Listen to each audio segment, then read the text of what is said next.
Okay, Be'ezrat Hashem, na'aseh v'natzliach.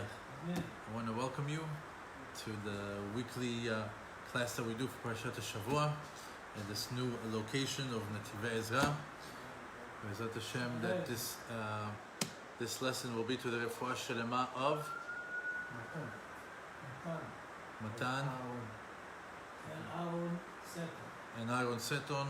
Also should be to the refuah of Rosa and the Ilu Nishmat of David ben Zohara and Yaniv ben Rina. Let's get started. This week's parasha is Parashat Vayishlach. So after 20 years of living with Lavan, Yaakov Avinu heads back now to face his evil brother, Esav, who, by the way, has been wanting to kill him all this time. For the entire time that he left and he ran away, in the back of the Yaakov's mind is he has a brother that's looking to kill him, which on the way there he already tried with Eliphaz. Later on, Esav himself tried to kill him as well. When Yaakov says "Va'avarti ta'yarden b'makli," the Rashi tells us on the spot, he split the Jordan River. He split the Jordan River. The Jordan River split two times. One time for the Jewish people with Yoshua when they came into Israel, but the first time was with Yaakov Avinu when he ran away from Esav. He put a river between them and then he got away. And we know that even though that he was instructed by his mother Rivka, and she tells him, Kelalticha alai, any sort of curse that's going to happen, no matter what you do, listen to me. Go take the beracha from your father. The curse is going to be my responsibility. The rabbis tell us that there was a hint over there. What is going to be his kelala? What is going to be his difficulty? What is going to be the thing that's going to be rough for Yaakov his entire life? Alai. What's alai? It's the difficulties of Esav, Lavan, and Yosef. Those are the three things that are going to be difficult for him entire life. So as Yaakov is now strategizing how to come back, he's strategizing his next move in his life. And by the way, the rabbis tell us that Parashat Vayishlach was almost a parashat that we had to read every day. There's some parashiyot that the rabbis almost wanted us to learn every day. Parashat Balak and Parashat Vayishlach are one of them. Balak, they told us, don't read it because it's too long. Torah Tzibur, don't read it. We have them as part of the 10 things that we have to remember during the day. We have that in the Sidur. The other one is Vayishlach. Vayishlach is almost like a blueprint how a Jew has to interact with the Gentiles in the diaspora. It's almost like a blueprint. The way you see Yaakov Avinu acting in this parasha, you have to study it, you have to analyze it and see, that's the way I interact. Every time I come into a business deal with a Gentile, some sort of interaction with a Gentile neighbor, or any sort of interaction in the diaspora, what did Yaakov do in Parashat Vayishlach? So we see over here that Yaakov Avinu is strategizing his next move, moving back to visit his father, not his father, his brother, and the parasha begins, Vayishlach Yaakov malachim lefanav el Esav achiv. First he sends messengers. Go check out the world for me. Go check out to see my brother's temperament. How is he? By the way, I'm just giving you, a small an introduction. I'm giving in Hebrew it's called the reka, the background. The real lesson is so sweet, but you have to understand what's going on, because I don't know if everybody is doing Shtay Mikra v'Echad Targum every morning. So we give you a little bit of a background to show you how we got to this point. But anyways, Yaakov Avinu sends angels. After sending angels, he sends them gifts, doron. He starts to give them little by little. Even though they could have given them one huge gift, what did he do? He took a large gift and he split it up into pieces, a little bit at a time, with distance between them, so it looks like it's a lot. He also went ahead and he split his camp in half. His family. He didn't travel with all his children and all his wives. He says, I don't put all my eggs in one basket. You go half. If he catches you, at least the other half escapes. Smart. Sometimes when people travel, still follow that. I have friends of mine that, Baruch Hashem, have large families. They will never take all their kids and the mother and the father in the same airplane. They take 2 separate flights and they split up the kids. As difficult as it is, but what do? They're following the blueprint of Yaakov Avinu.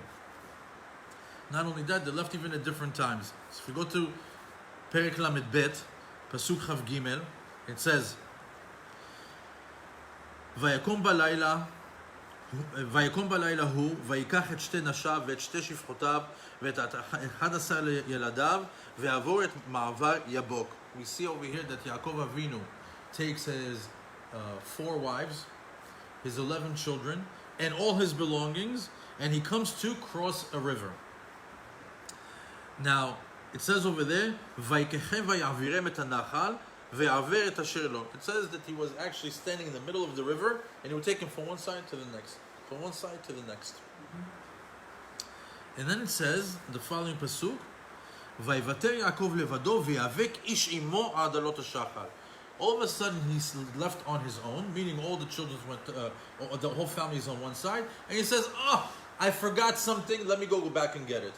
Again, we say, what did you forget? The Rashi tells us, pachim ktanim, something, a 99-cent plastic cup he left behind. What are you going back for? You have everything, you have your riches, you have your family, you're escaping. It says that it's not that Yaakov Avinu, Chas v'shalom, was cheap, or Chas v'shalom was,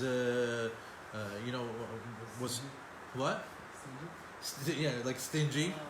What was he? He says, if Hashem gave me this cup, I appreciate it, and I have to respect the fact that Hashem gave me this bracha. If the cup is made of gold or plastic, to Yaakov Avinu, it's a bracha from HaKadosh Baruch Hu. He couldn't leave it behind. However, as he's going back to get this cup, this pachim, vayavek ish imo adalot hashachar. All of a sudden, we have over here a person that comes into the picture and picks a fight with Yaakov Avinu, and they're fighting all night. Here the lesson starts. The Midrash says that as Yaakov Avinu was moving his entire family over, he sees a man that looks like a shepherd, just like Yaakov. And he tells Yaakov, I'll help you carry your belongings, and you help me carry mine. So they made a deal. So this guy comes to help Yaakov. He moves Yaakov's things in a split second. From point A to point B in 2 seconds. As Yaakov starts to help him, he's moving one thing to the side, moving one thing to the side. A half hour passes, an hour passes, 2 hour passes. He says, wow, there's never-ending stuff over here. What's going on? He starts to feel that something is suspicious. What does he say? Are you a sorcerer? Are you a magician?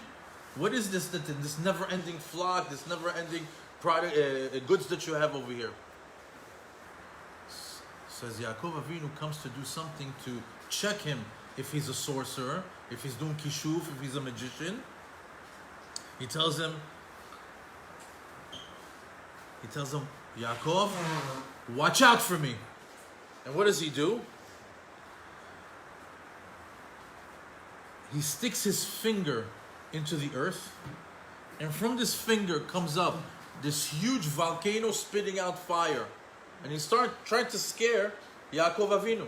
So we see over here that obviously he's not dealing with just a regular guy. Over here we have a special angel. Which angel is? Rashi tells us that this angel is the Sar of Esav.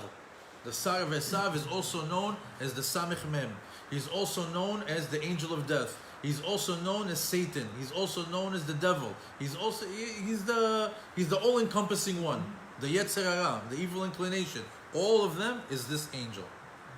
So Yaakov Avinu sees that he created this huge volcano. What does he tell them? He says, do you think that this frightens me? He says, I'm all fire. He says, you want to show me a volcano of fire? I'm all fire. Why? Because we have the pasuk that says, Vayi bet Yaakov esh, ubet Yosef le'ava, ubet Esav lekash, v'dalku b'hem v'achlum v'lo yasarid. He says, you're showing me fire. He says, I'm all fire. The Torah that I'm learning, it makes me all fire.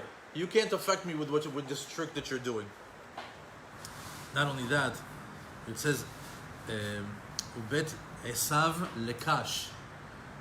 What's the fastest thing to burn? Kash. Esav is kash. Yaakov is Esh. Right here we see already straw. So we see right now that, look, the Jews have the fire of the Torah.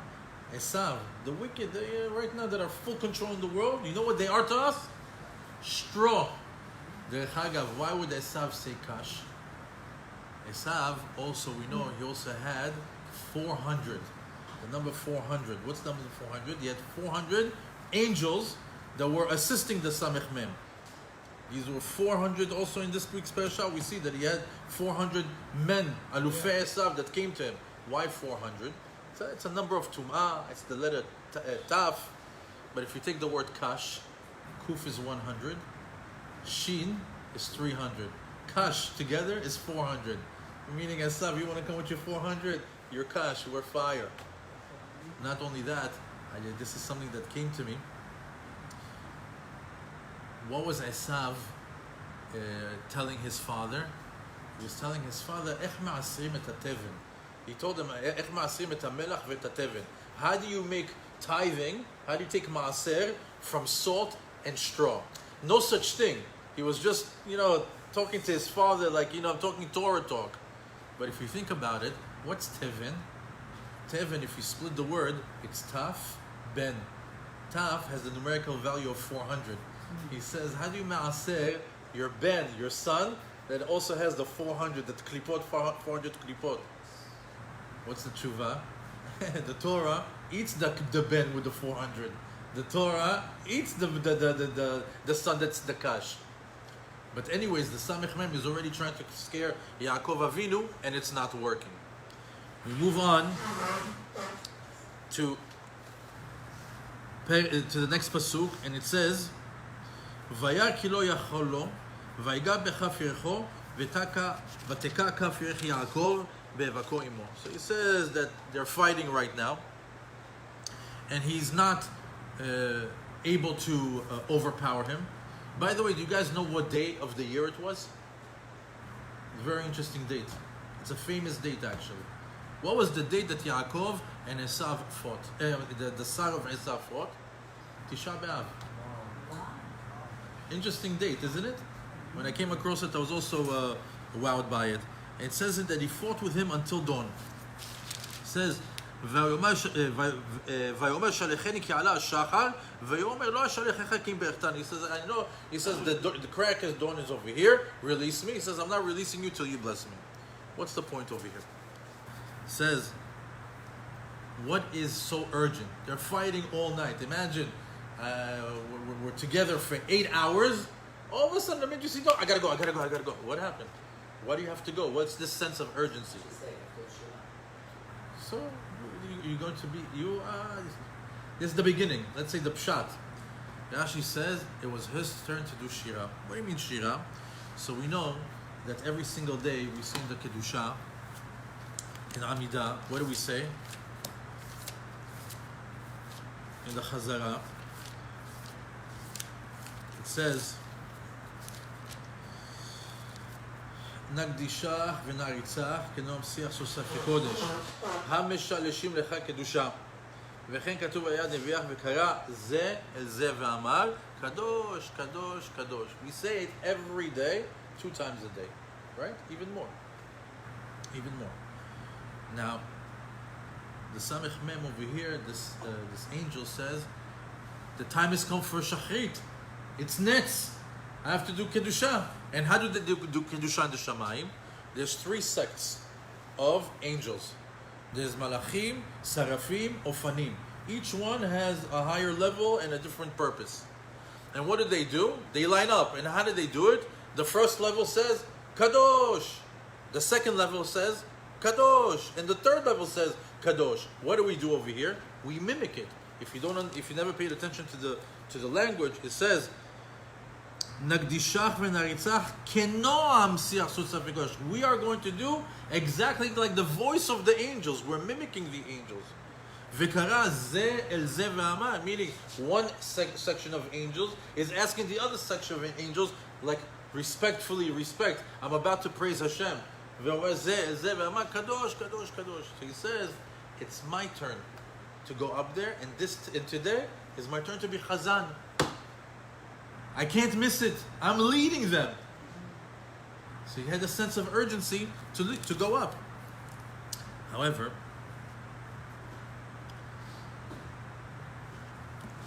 I'm going to start learning from Shvile Pinchas. This is Rabbi Pinchas Friedman. He has absolutely incredible chidushim. He says on this particular part, he says, the Malach HaMavet says, Ani miyom shenivreti lo hagia zmani l'Moshe ad achshav. He says, up until today, I've never had a chance to be the one to go up and lead the angels in Shevach Shel Hashem. He says, why? He says, his job role, Saro Shel Esav, the Yetzer Hara, he's the one that is mefateh et ha'adam. What is it? He seduces the human beings. He tries to entice people to sin, right? And we think he's what? The bad guy, right? The Yetzer Hara is the bad guy. Look what he says over here. But he's revealing over here, he says, but you know what my strongest desire is as the devil? Is that somebody beats me. That I challenge him, and he withstands the challenge and he beats me. Because why? Because my job really is to challenge the Jew so he can get elevated to a higher level. What's happening? I'm challenging people and they're failing. I'm challenging people and they're falling. But if I challenge somebody and they get elevated, I did my job. That's what Hashem put me. Hashem hired me to challenge the individual so he can get elevated to a higher level. Not to challenge the individual so he can fall. Meaning he's not like the enemy, more like a personal trainer. More like somebody that's coming to improve you and take you to another level. How do you look at it? So he says,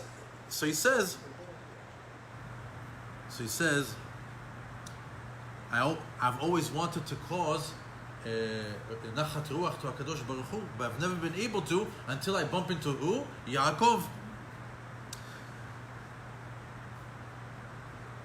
So he says now that you have to understand, he's telling you, this is the first time in history, Yaakov Avinu, that I challenged him, I gave him my maximum, and he was able to withstand it, and I did my job of elevating a person to the next level. So they gave me the Bechavod, come be Chazan today.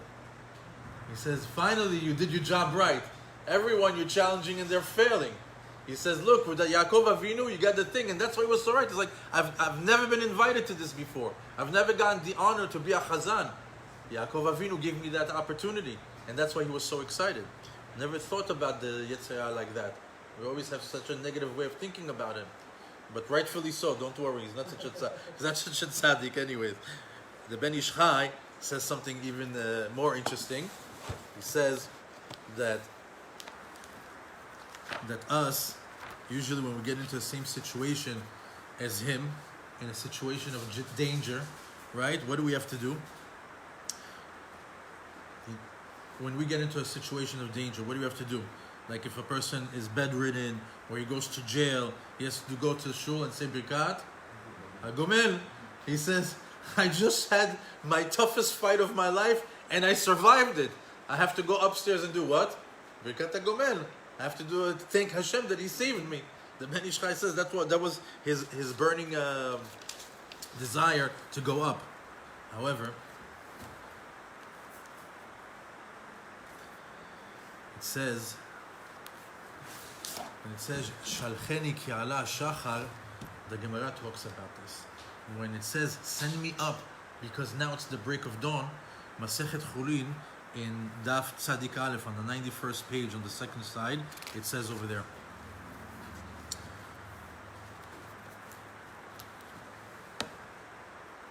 It says, this is a section from the Gemara, I'm going to read it from there. Vayomer shalcheni ki ala shachar. This is now Yaakov talking to the Samech Mem. Amar lo ganavata o kovyustusata. What is ganavata o kovyustusata? It says, are you a thief or are you a kovyustus? Kovyustus is two explanations. Either you're a kidnapper That's one explanation, and we'll see how it's going to tie into the Gemara. Or kovistus is somebody that likes to throw kubiya. Are you a gambler? Okay? So he says, Amar lo ganavata o kovistus ata shemityare min hashachar, that you're scared from the sunrise. Why? We know that if you're a thief, what don't you want people to see? To see you stealing in the morning, right? In the nighttime, you're hiding in the shadows. He says, in the morning, what are you, a thief? People are going to recognize you? Is that why you're scared? Is that why you have to go? And he tells him, he says, also, what are you, a kidnapper? You took somebody, so you're hiding yourself? Or are you a gambler? What you do is you like to play games, you like to cheat people, and you don't want people to see you also. So he says, Amar lo malach, ani umiyom shenivretti lo gi'a zmani lomar shia ad achshav. He says, no, I'm telling you, from the day I was created, I never had the opportunity to go be chazan. So there was an additional explanation that I saw. He says, when he told, what are you, a kidnapper? He goes, why? Because he doesn't want people to recognize him. And if you're a gambler, you're hiding from people. So two things. Either you don't want to be recognized, or you're hiding from people. Which one is it? So we see that Yaakov here is starting to discover the character of the Samech Mem. All of a sudden we see that he is acting like a kidnapper. He doesn't want to be recognized. He wants to be hiding from people. So once he sees that, he starts to inquire a little bit more, and he says, Yaakov wants to know the essence of the Samech Mem. By the way, if you ever want to know the essence of a person, it's all in one word: his name. A person's name is his essence. There's people that you could that know how to describe to you the character of the person just from what's the first letter in his name, the last letter. You know, the otiyot, it's a whole Torah, the otiyot. But Yaakov over here is touching and wants to say, Hagida na shimcha. In Perek Lamed Bet, in Pasuk Lamed, it continues to say, Vayishal Yaakov Vayomer, Hagida na shemecha. I want to know your name. Vayomer, he answers him, Lama ze tishal shmi? Why are you asking my name? So we see Yaakov wants the name, and the Samech Mem doesn't want to give the name. Let's see what's behind that. So,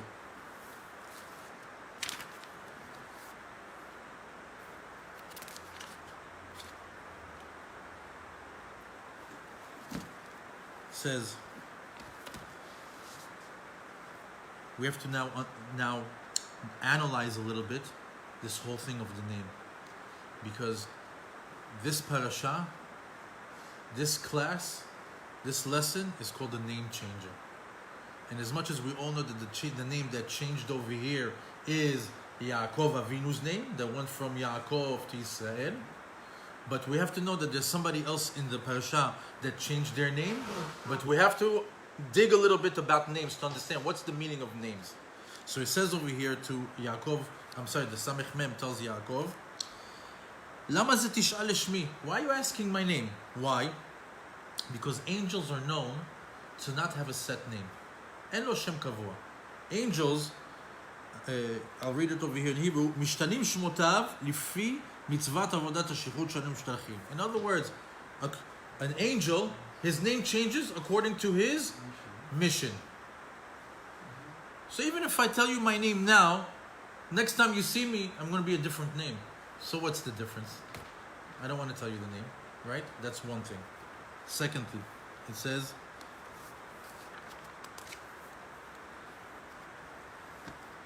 we see that in Masechet Sukkah, and also we have it in the Zohar, it brings it, that we actually know that the Samech Mem has several names. He has the names Shiv'a Shemot Yesh LaYetzer Hara. He has 7 names. What are they? His name is Ra, bad, right? Arel, Tameh, Soneh, Michshol, Even, Tzfoni. He has 7 names. And by the way, each name is also, when we do tefillin, when we wrap tefillin, how many times do we wrap it? 7. Why do we wrap it 7 times? In order to not annihilate, but to nullify or to subdue each name of the Samech Mem. That's what we do, 7 straps. So it says over here, welcome. It said, not a problem.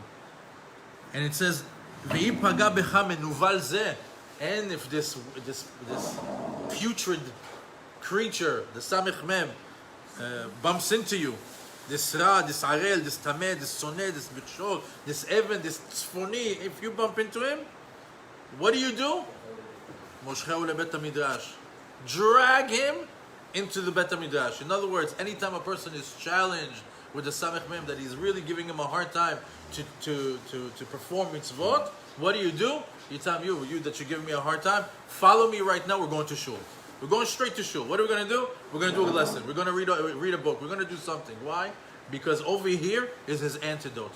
Over here is his kryptonite. Over here is where you cancel out the Samech Mem. Over here is where he's powerless. He continues. We also have, we know that the Samech Mem, actually I'm saying Samech Mem because I don't want to say his full name, but I'll just say it one time for the name of the lesson. His real name, or if you notice, all the angels' names, or most of them, they have their name, meaning the letters that make up their name, and then there's the letters Aleph Lamed, El, like Gavri, El, Micha, El, Refa, El. El is like the battery, it's the power, the life source that gives power to the Malach. That word El, those letters Aleph and Lamed, is what give the Kedusha and Chayut to the angel. Without that Aleph Lamed, they can't function. They draw from that Aleph Lamed. So the Samech Mem, his name is Samech Mem and Aleph Lamed, which we could also call, like the way we say right hand, left hand, Yamin, small. His name is Small. That's his name. Okay? However, why is that name? Why does he have the name Samech Mem and El? He says because Mesameh et enav shel Adam. The reason why the letters Samech Mem are in his name, because he blinds a person. Not physically, he doesn't take a pen and gouges somebody's eyes so he turns blind, but he's able to get a person to not see the truth. He's able a person to make his spiritual eye, his da'at, be completely clouded so he doesn't do the right thing. Umesameh, he blinds a person to the truth. That's why it's called Sama El.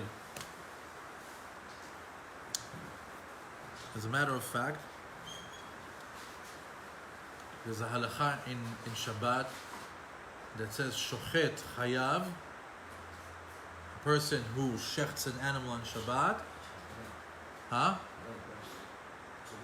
Mishum Tzovea. Shochet Chayav Mishum Tzovea. A person who slaughters on Shabbat, meaning takes an animal, he wants to make he slaughters an animal on Shabbat. What's the sin that he made? The sin that he made is that he painted. What's painted? Mishum Tzovea, meaning the blood changed the color of maybe clothing or something, and it counts like tzovea. It's a strange halacha, you would say, but the rabbis want us to learn something else. Who's the shochet? Who is the slaughterer of this world? The Samech Mem. He's the one. He's the Grim Reaper. Every person that dies goes through his hands first, right? As shochet, right? Chayav. The Samech Mem is obligated. Why is he culpable? Mishum Tzovea. Because he paints things. What does it mean he paints things? He takes an avera and paints it like a mitzvah. What does he do? He's very tricky. He's very wily. He'll make you do a sin and you'll think you're doing a mitzvah. At the end, he's going to have to pay for all the times that he convinced people that they're doing a mitzvah, but they really did an avera. Because his job is to challenge us, not to trick us. Challenge us, don't trick us. So when you trick us, when you're tzovea, meaning you, like a person that in Hebrew they say a person is tzavua. What's tzavua? He's fake, right? He's two-faced. Hashem didn't create you to be a two-faced. Hashem created you to be a challenger. Challenge them so they can do mitzvot. But you became a tzovea. You present things to them that this is a mitzvah, but meanwhile they're sinning. You tell them to sin over here, then you go up to the shamayim, and you tell them it's a mitzvah over here, and then you prosecute them in the shamayim. It doesn't work like that. You're going to have to pay for that. So it says, לעתיד לבוא,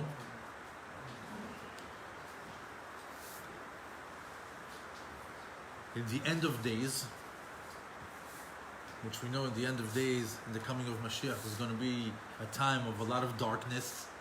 It's going to be a lot of choshech in the world. There's going to be a lot of darkness.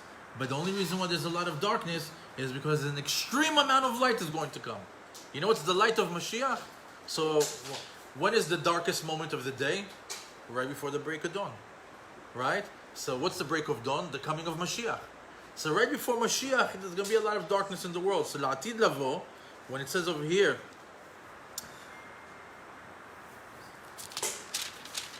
what's ala hashachar? Break of dawn, right? What's going to happen in the break of dawn? What's going to be in the times of Mashiach? The Samech Mem gets shechted.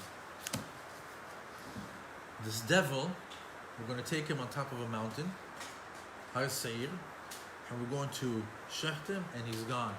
No more world with the devil. That's what's going to happen at the end of the days. But here is the chidush of the night. Does he disappear? The kel stay. You're getting close. You're getting close. You're very close. Does the devil go away? Does he disappear? Sure. You should, of course, right? We shechted him. He's gone. Listen to this. This is incredible. The Samech Mem, the angel known as small, gets shechted, and what happens? Out of his name, they take the letter Mem. That stands for Mavet. That stands for death. That's it. He's dead, and there's no more death in the world. What stays in his name? Samech, Aleph, and Lamed. Does anybody know this name?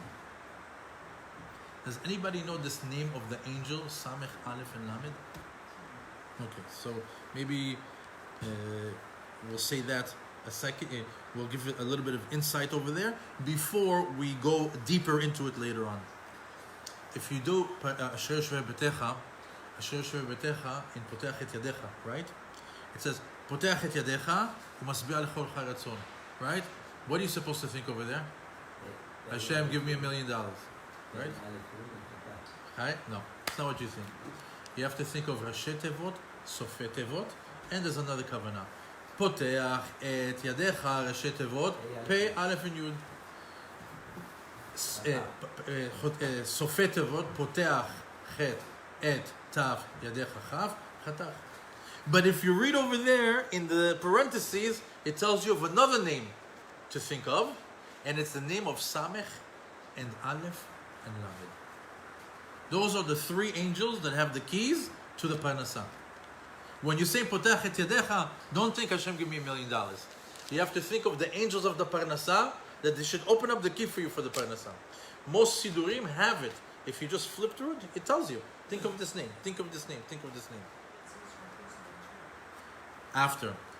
Because Rachel umasbi'a lechol chai ratzon, the Sofei Tevot umasbi'a lechol chai ratzon, that's Rachel. That's another kavanah. But that's not for here. So we see over here that the Samech Mem gets, the devil gets switched into the angel that is the angel of Parnasah. What's going on over here? What's going on? Okay, let's get started with the explanation. If you go, it says, לעתיד לבוא מביא הקדוש ברוך הוא לעץ הרע ושוחטו. We just said that, right? And what happens from there? He takes out the ot mem and he leaves him with the name instead of Samech Mem Aleph Lamed. The name now is Samech Aleph Lamed. Okay, so there's a book called Nativ Mitzvotecha. He says, this is beautiful. He says, we have a special pasuk in Tehillim. It says, Sur Mera V'aseh Tov. He says, what's Sur Mera? Sur means to take away. Mera, he says, take the Mem from the Ra. Sur Mem Mira. Who's Ra? We said one of the 7 names that of the Samech Mem. Shem Ra, Arel, Tameh, Soneh, Michshol, Eben Tzefoni. Ra is his name. Sur Mera. Take away the Mem from the Ra. He says at the end of days we're going to have to take away the letter Mem away from the devil, which will leave us with that name of the angel of the Parnassah. So it says,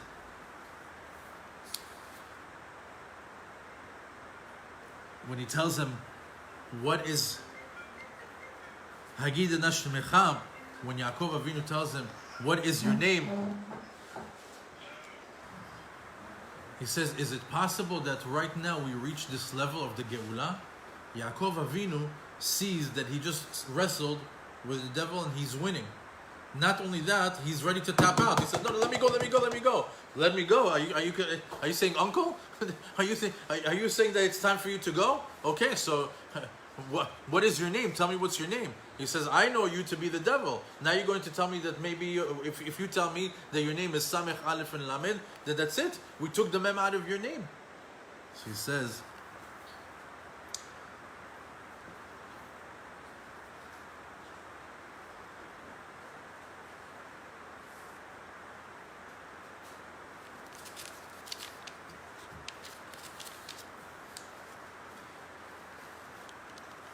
if Mashiach is here, if it's time to shecht the Samech Mem and the Mashiach is here, that means that the curse of Adam HaRishon is over.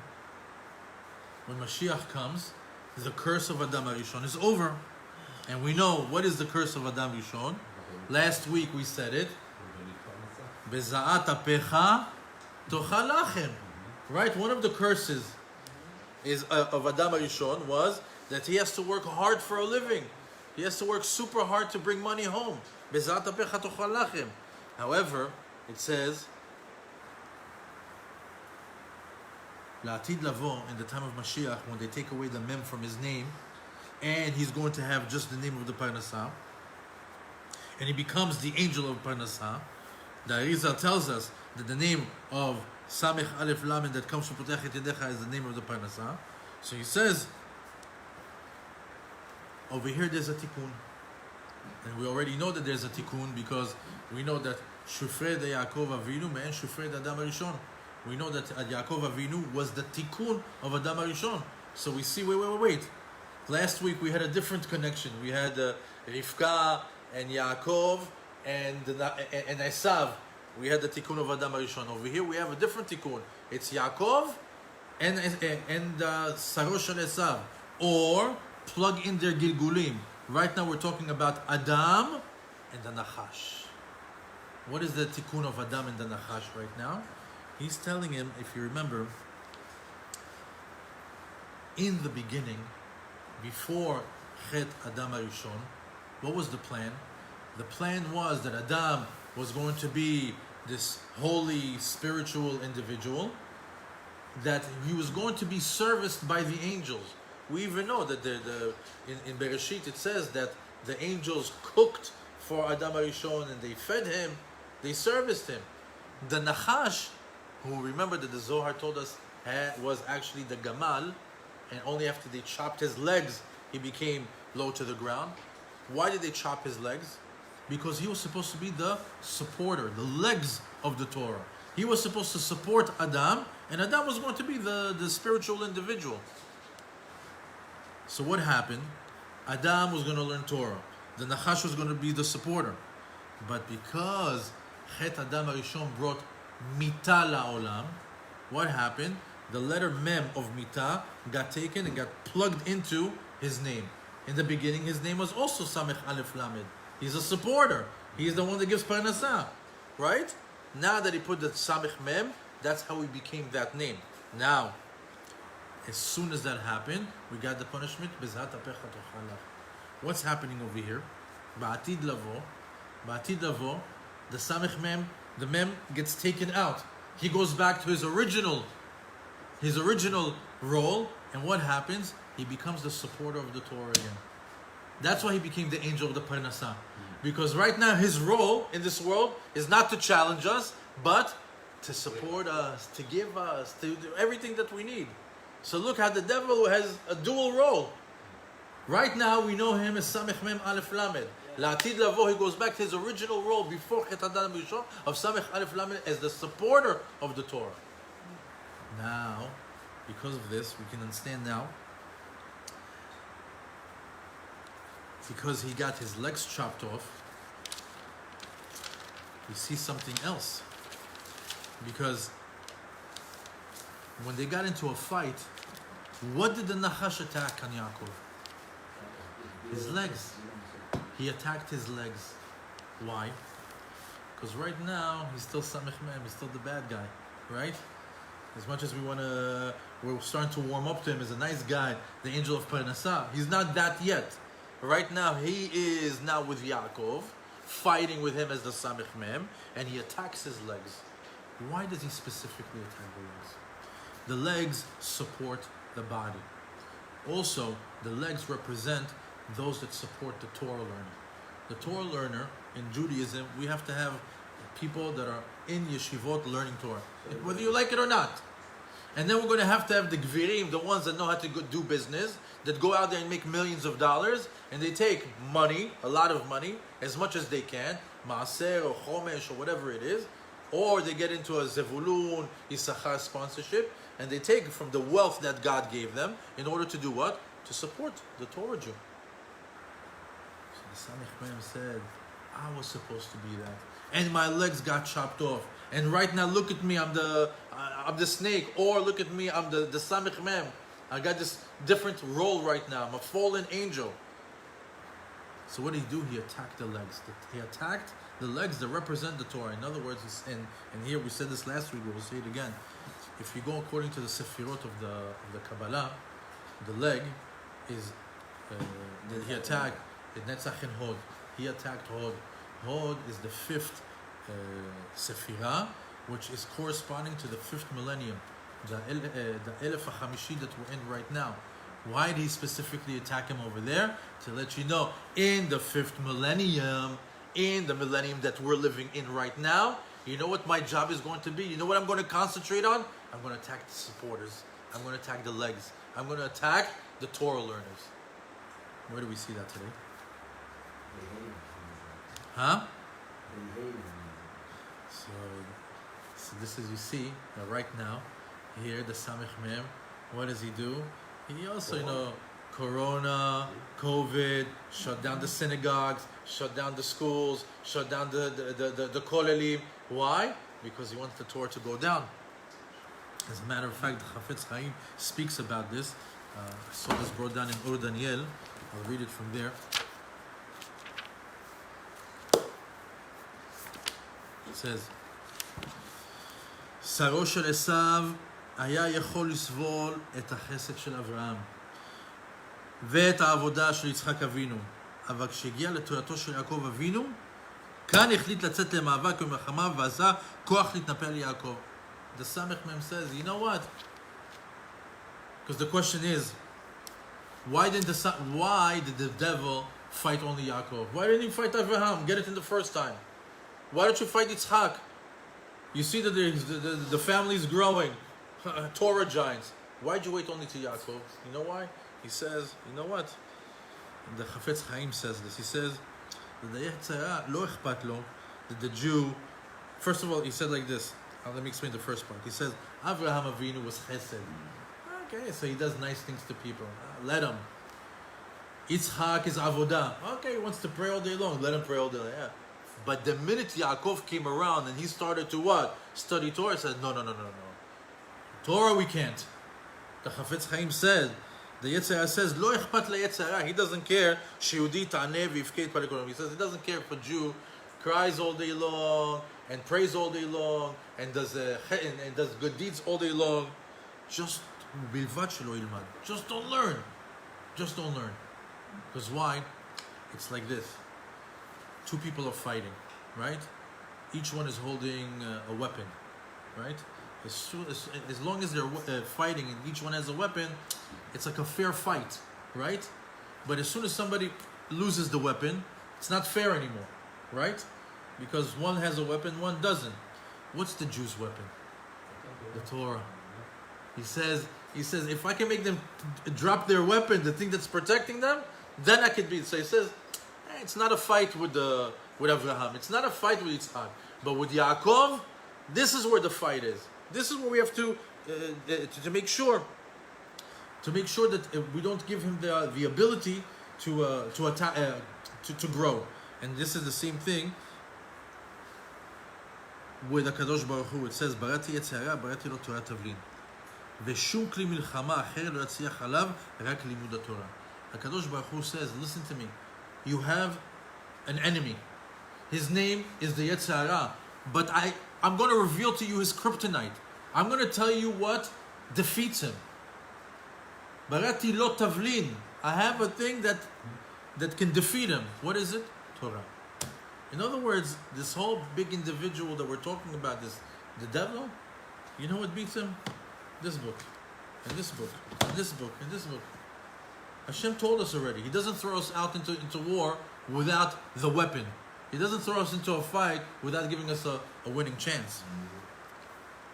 Now, even though that we know that the kryptonite to the devil is the Torah, and that's why he's actually coming after the Torah learners. We see that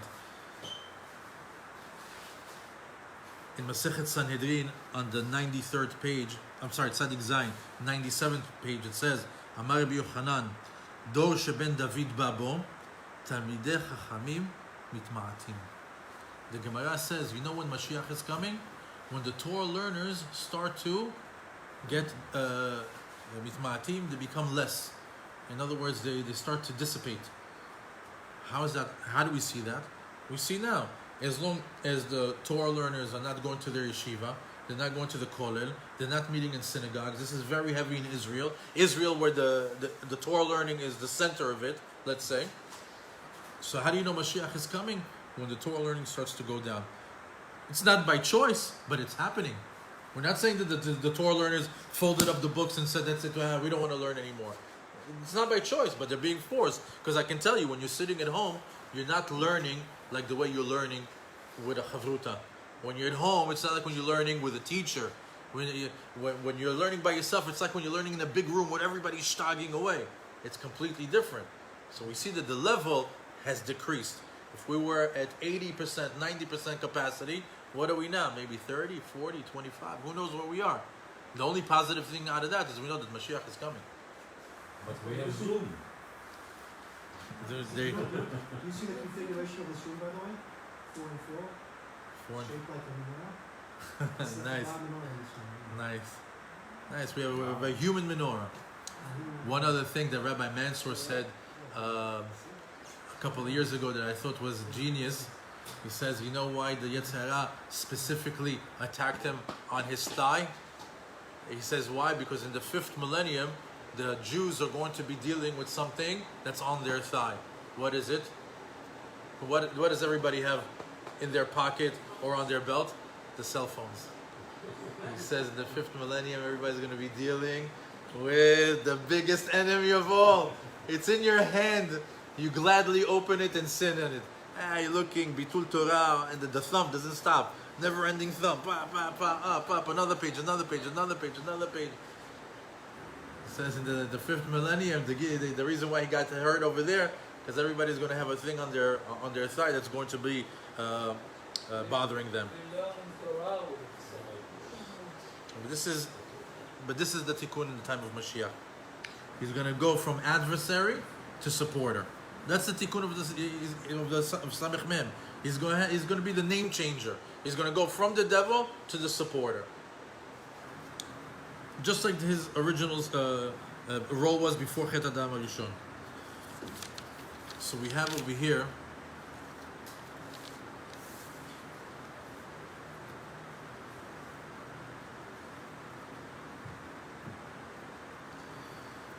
over here Yaakov realizing that he is now facing the strongest the strongest angel that there is in the world. He's fighting with him. He's winning him. The angel wants to leave, and he knows that there's a tikkun over here between a tikkun of Chet Adam HaRishon between the Samech Mem and Yaakov, which is Adam HaRishon and the Nachash, and he's asking him, did I achieve my job? Did I get to the point where I challenged you to elevate me? Or there's a challenge over here and it's going to fail? Like what's the outcome? So he tells him, Yaakov is asking him, are you a ganav or kubistus? Are you tricking me? Are you like a gambler that tricks people? Or are you stealing my mind? Are you presenting an avera in the form of a mitzvah? What's happening over here? I want to understand what is this sense of urgency that you have to leave? I need the closure. So what does he answer him? He tells him, Mal'achani. He goes to him, I can't give you my name, right? You want my name? I can't give you my name, but I'm Mal'ach. What is the cryptic message? I'm an angel. If you take the numerical value of Mal'ach, it's the same numerical value of Sa'al.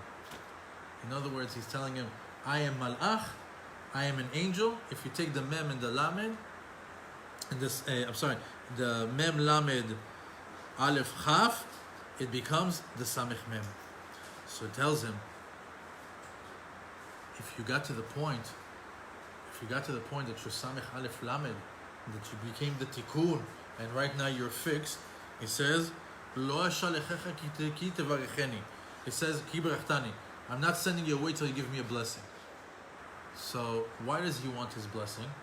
Because the whole thing started 20 years ago when Esav, this is Esav's angel, when the whole 20 years ago it says that he didn't accept the berachot that were given to him.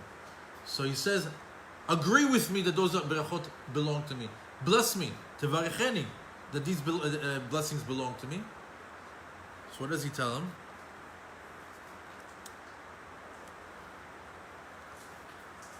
He tells him, I cannot bless you, but I'm going to change your name. He says, why do I have to change your name? He says, Ma shimcha, because again, he's trying to understand who's in front of him. He says, Ma shimcha. So again, he gives him that excuse or that reasoning. I can't give you my name because angels constantly change their names. So today I'm this, tomorrow I'm a different name. Also, you have to know that angels are very careful with the honor of God. They don't like to take any credit for themselves. As a matter of fact, in the story of Sodom, when the angels came and reported to Abraham that his wife is going to, that Sarah is going to be pregnant in this time next year, and then after that they went to Sodom. Over there, they took some credit when they spoke to Lot, and they were thrown out of their position or in their role for 137 years. So he says, I'm not taking any credit for myself. I don't have a name. I don't want to step out of line. I want to stay within the parameters of an angel, and I don't want to take any honor back away from HaKadosh Baruch Hu. So it says over here, he called the place Peniel. He called the place Peniel. What's Peniel? He says that the angel let him know that I am Peni, the face, El, the face of God. I'm the messenger of God. I'm just here representing God. I am nothing. I'm just an angel. Today I'm this name, tomorrow I'm a different name. There's no personal identity necessary.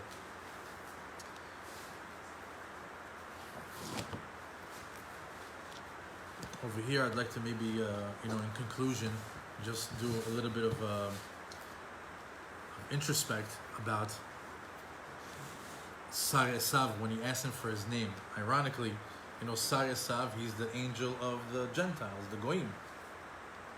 Anybody who comes from Esav, if you want to know who Esav is the Christians, and Esav is Romy, it's Americans, it's Russians, it's Europeans, everybody comes from Esav.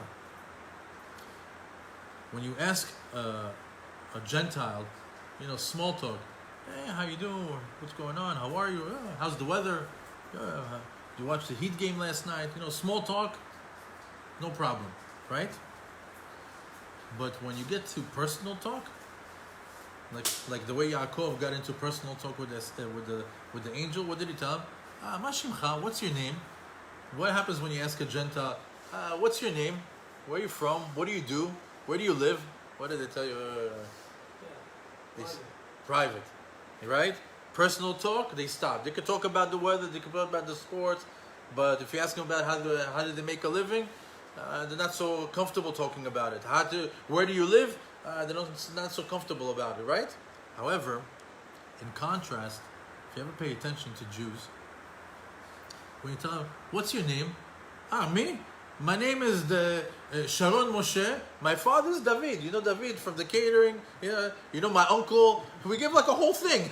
Our names, who we're connected to.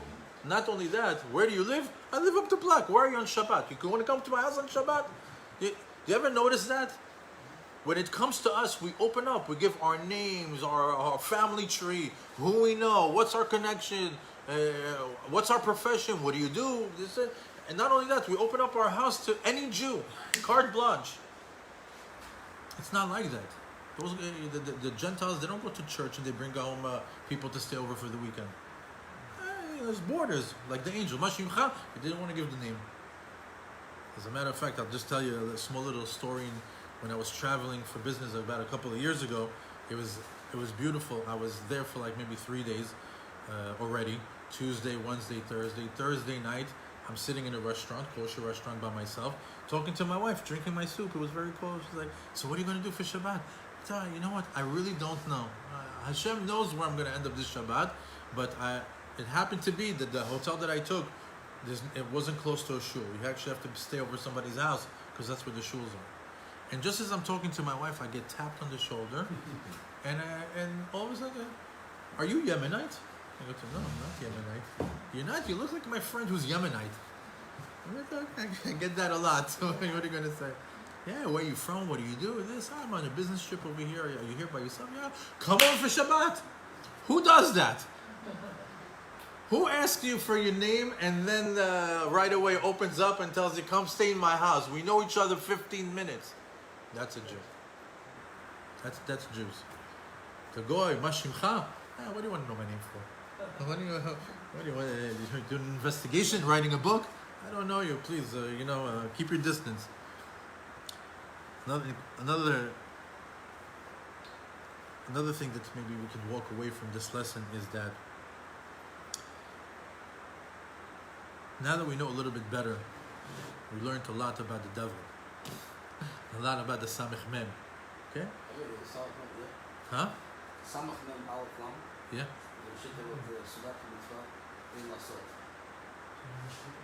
Suda Mitzvah En Lasot. Also, it's also Shisha Sidrei Mishnah. En Lilmod. Also, Samech Mem Aleph Lam is Siman Avot. Maaseh Avot Siman Lebanim. There's a lot of the name, the Rashi Tevot, the acronym of his name spells out that you will not learn 60 tractates of Mishnah. Or it also says that Seudat Mitzvah you will not do. When do you not do Seudat Mitzvah? When you do a Siyu, when you finish learning. Also Siman Avot, Maaseh Avot Siman Lebanim. If you want to know how to nullify the Samech Mem, pay attention. Siman Avot, the ways of our forefathers, is a direction for the children of how to do it. So, sure. So, we know that at the end of the day, he just has a job. He's an employee for God. He has a job to do, which is to challenge us. If we get to the point where he challenges us, like he challenged Yaakov, and we were able to get elevated from that challenge, he becomes Chazan in the Shamayim. He goes and he says, I did my job properly. Right?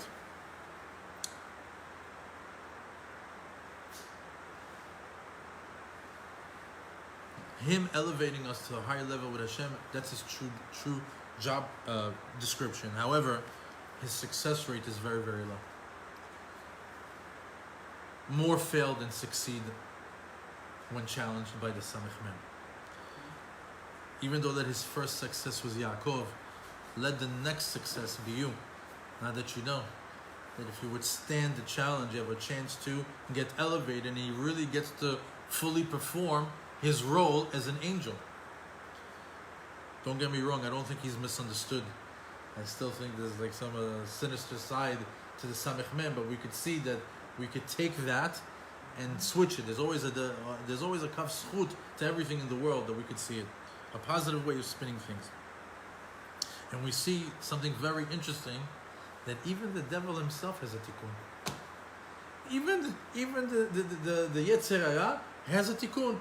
His old self is going to be shechted, and he goes into his original self as a supporter of Torah. He's going to be giving parnasah in the time of Mashiach. Even he has a tikkun.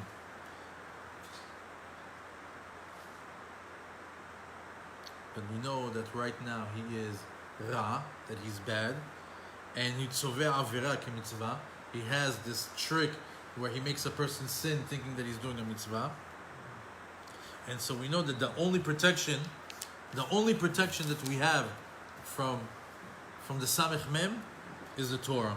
As it says, Im paga becha menuval, moshcheu lebet hamidrash. If you see that he has his grasp on you, you see that it's hard to wake up in the morning for tefillah, you're not learning, you're not keeping up kashrut, Shabbat is iffy. The minute you say that, grab him. He has a grasp on you, grab him to a shiur, turn on a YouTube class, do a learning chavruta, do whatever it is in order to put more Torah into your life, in order to weaken him. Of course it is. Yeah. However, the sachar of coming to a shiur is like 1,000 more than just listening to it. Many rabbis have said that the whole idea of YouTube, it's great, it's so easy, it's right there, but after YouTube, where do you go? It says, but when you come, actually taking the sachar psaim that you come and you walk and you stay and you this and that, it's like on a much higher level, especially if you come from Boca. You understand? We already know how much Boca people cash in on these lessons over here. But Baruch Hashem, one of the things, it doesn't say moshcheu YouTube, it says moshcheu lebet hamidrash. This is bet hamidrash. You're doing exactly what the pasuk is saying. But the Torah is timeless. And then it says, HaKadosh Baruch Hu lets us know also, Barati Yetzer Hara. I created the evil inclination. Barati lo Torah Tavlin. I created for him the Torah as an antidote. I also just want to say one last thing. What does the word Tavlin mean? Like a spice, right? When you want to give something flavor in food, Mosifim Tavlinim. Salt and pepper is good. Right, but if you add paprika or maybe some garlic or something, it gives a little bit more flavor. That's the Samech Mem. He gives flavor to life. In other words, imagine if life was without the Samech Mem, no challenges. What kind of a life it would be? Computers. It's like this. I'll tell this story very shortly, but the condensed version of it. It's like, imagine you're playing, for people that like to play sports. Let's say soccer. Let's say I tell you, you know what, you want to play? Sure, let's play. How do you play? He says, it's me versus you. How do you do it? He says, there's my goal, here's the ball. Stand in front of it, and for 90 minutes, just kick the ball in the thing. Let's see how many times you can get the ball in the net. And then what are you going to do? I'm going to stand on your goal and see how many balls I can kick in that. Is that fun? No. What's the game? When you challenge, take the ball away. When there's a goalie over there trying to block it, and then it's like, when you score, it was such a challenge, I got it. That's the Samech Mem, he's the Tavlin, he's the spice to life. If we don't have it, we're not going to have the spice of life. We're not going to have the balance that we need. In order to have good, you have to have, the Hashem created the world where there's hot, cold, good, bad, happy, sad. Yetzer Tov, Yetzer Hara. So it's part of life. You just have to know how to navigate it. Thank you so much for coming to another lesson.